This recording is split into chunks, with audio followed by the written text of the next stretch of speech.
काय नेमकं घडलेलं होतं काल आणि त्याच्यानंतर आता काय काय सांगा स्पष्टीकरण? हां, नमस्कार. काल साधारणतः 3-3:30 वाजता माझा जो लहान भाऊ आहे ऋषिराज तानाजी सावंत, हा साधारणतः 3-3:30ला त्याचा मेसेज आला आणि त्यानंतर त्याचा फोन ट्रेस होत नव्हता आणि फोन लागतही नव्हता. त्यामुळं सर्व आम्ही घरचे चिंतेत पडलो आणि कुठंच काही सापडत नसल्यानं अर्जाचा आम्ही तपास घेतला. कुणालाच कुठं काही सापडत नाही म्हणून आम्ही सिंहगड पोलीस स्टेशनला FIR केला आणि त्या ठिकाणी साधारणतः 10 दिवसाखालीच तो दुबईला गेला. दुबईला जाऊन आल्याच्या नंतर त्याला बिझनेसच्या रिलेटेड बँकॉकला जायचं होतं आणि त्या दृष्टिकोनातून तो बँकॉकला सोडणार नाहीत घरचे लगेच दुबईला जाऊन आल्यामुळं. त्यासाठी त्यांनी प्रायव्हेट फ्लाईट करून तो बँकॉकच्या दिशेने गेला.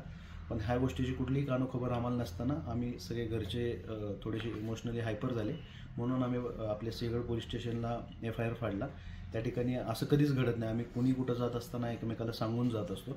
तेव्हा आम्हाला थोडं भीतीचं वातावरण होतं म्हणून आम्ही अपहरणाचा किडनॅपिंगचा गुन्हा त्या ठिकाणी दाखल केला आणि पोलीस प्रशासनाच्या माध्यमातून या राज्याचे मुख्यमंत्री देवेंद्रजी फडणवीस, उपमुख्यमंत्री एकनाथभाईजी शिंदे, उपमुख्यमंत्री अजितदादा पवार, आपले civil एव्हिएशनचे state minister Murli Annaji Mohol या सर्वांच्या माध्यमातून पोलीस प्रशासनाच्या प्रयत्नांना त्या ठिकाणी खऱ्या अर्थाने संध्याकाळी यश आलं आणि 9:30-10च्या सुमारास तो घरी सुखरूप आलेला आहे.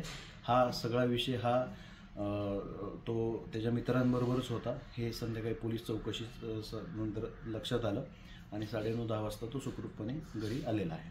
असं वाटत नाही आरोप करताय विरोधक की तुम्ही तुमच्या म्हणजे ह्याचा रिलेशन्सचा गैरवापर केला, तुमच्या पदाचा तुम्ही गैरवापर केला? नाही, बिलकुल नाही. आई वडील म्हणून साधारणतः ह्या सगळ्या गोष्टी जर कोणावर वेळ आली तर हायपर होणं साहजिकच आहे.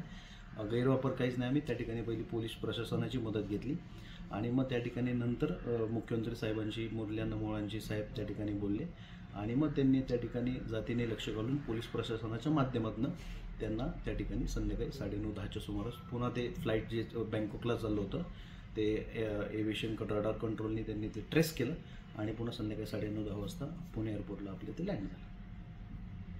ठीक.